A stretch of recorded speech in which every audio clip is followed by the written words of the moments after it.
Piala Dunia U20 2023 yang digelar di Indonesia makin dekat.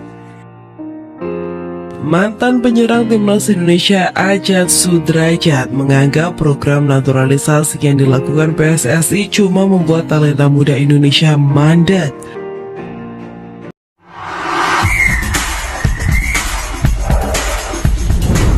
Baginya, ini adalah upaya pembodohan dari federasi kepada para pelaku sepak bola di tanah air.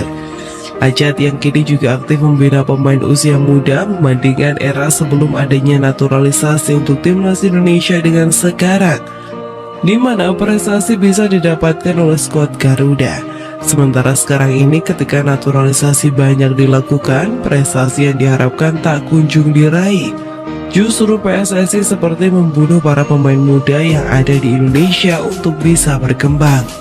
PSSI memilih jalan instan untuk membangun sepak bola di Indonesia. Padahal menurut Ajat, jika melihat ke daerah-daerah Indonesia tidak kekurangan bakat pemain sepak bola.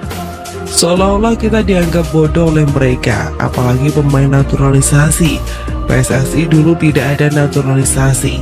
Ini pembodohan bagi kita sebagai pelaku sepak bola, kata Ajat.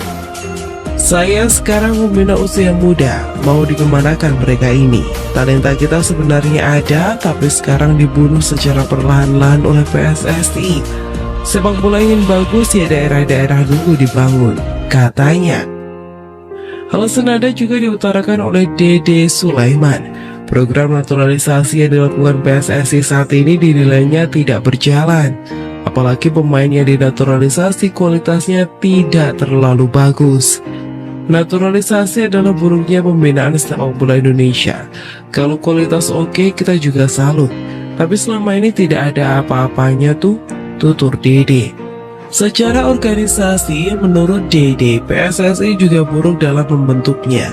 Dia memberi contoh bagaimana jajaran direktur teknik yang dipimpin oleh Indra Syafri. Di bawah Indra tidak semuanya mantan pemain sepak bola, terlebih yang mengurus pengembangan usia muda.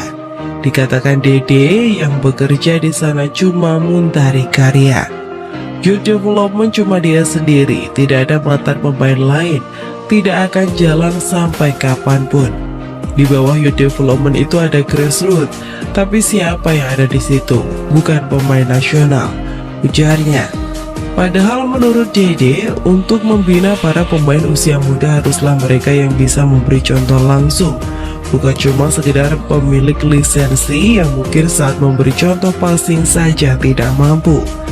Di sisi lain, Menpora Zainuddin Amali mengaku telah berkoordinasi dengan Kemenkumham terkait naturalisasi sejumlah pemain jelang Piala Dunia U20 2023. Menpora berharap proses naturalisasi tersebut dapat segera beres agar para pemain bisa secepatnya memperkuat Garuda Nusantara dalam ajang sepak bola bergengsi yang dihelat di tanah air pada 20 Mei hingga 11 Juni 2023.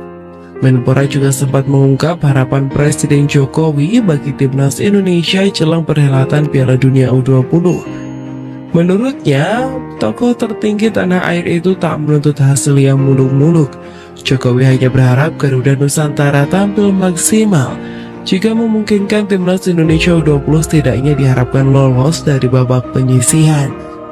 Seperti diketahui, Indonesia telah dipercaya menjadi tuan rumah Piala Dunia U20 2023. Pemerintah pun sudah menyiapkan 6 stadion yang tersebar di 6 kota berbeda untuk digunakan sebagai lokasi penyelenggaraan kompetisi tersebut. Adapun tempat-tempat yang dimaksud ialah Stadion Utama Gelora Bung Karno Jakarta, Stadion Sijalak Harupat Bandung, Stadion Manahan Solo, Stadion Gelora Bung Tomo Surabaya, Stadion Kapten Iwayan Dipta Bali, dan Stadion Jakabaring Palembang. Jika dihitung mundur, maka Kamis 9 Februari 2023 adalah 100 hari sebelum sepak bola Piala Dunia U20 2023 digelar di Stadion Gelora Bung Karno.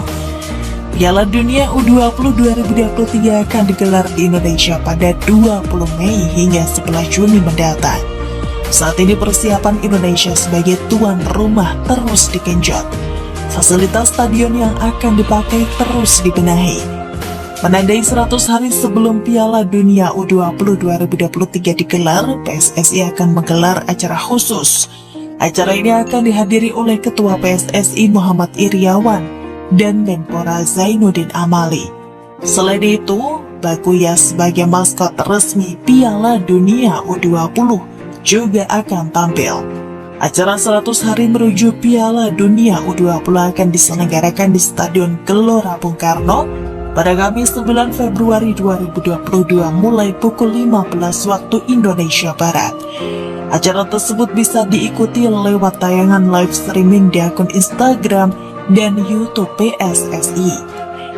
FIFA memberikan 2 hak istimewa bagi Indonesia sebagai tuan rumah Piala Dunia U20 2023. Tidak seperti pada edisi-edisi sebelumnya, FIFA secara khusus memberi izin pada Indonesia untuk menggelar upacara pembukaan dan penutupan. Izin menggelar pembukaan dan penutupan Piala Dunia U20 2023 sudah disampaikan Zainuddin Amali ke Presiden FIFA Gianni Infantino ketika berjumpa di Qatar. Menurut Zainuddin Amali, nantinya kegiatan tersebut akan digelar di Stadion Utama Gelora Bung Karno. Kita berbicara dan oke, itu sudah diputuskan di Stadion Gelora Bung Karno, ucap Zainuddin Amali. FIFA disebut terus memantau secara intens persiapan Piala Dunia U20 2023. Perwakilan FIFA bahkan disebut sudah mulai berkantor di Indonesia. Dan berikut tim yang lolos ke Piala Dunia U20. Indonesia tuan rumah, Republik Dominika, Guatemala, Honduras, Amerika Serikat, Kepulauan Fiji, Selandia Baru, Inggris, Prancis, Israel, Italia, Slovakia, Brazil, Uruguay. Lebih lanjut, Ketua PSSI Muhammad Iryawan menargetkan timnas U20 untuk lolos dari fase grup Piala Dunia U20. Ia menilai timnas punya kapasitas untuk maju ke babak gugur melihat latihan mereka yang serius dan semangat.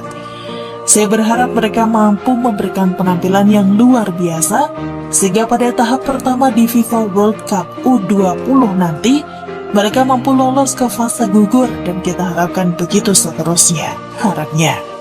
Menurut pria yang kerap disapa Iwan Bule itu, masyarakat Indonesia menggantungkan harapan besar kepada para anak muda ini untuk bisa berprestasi. Doa dari 273 juta penduduk Indonesia, kata Iwan, mengiringi para pemain timnas U20. Timnas terus berlatih dengan serius dan semangat serta jangan pernah lelah. Terlebih harapan besar berada di pundak terhadap prestasi sepak bola Indonesia di dunia internasional. Jika itu bisa terjadi, sangat luar biasa dan menjadi kebanggaan para pecinta sepak bola tanah air. Karena seperti diketahui lawan kita 23 negara lainnya cukup kuat.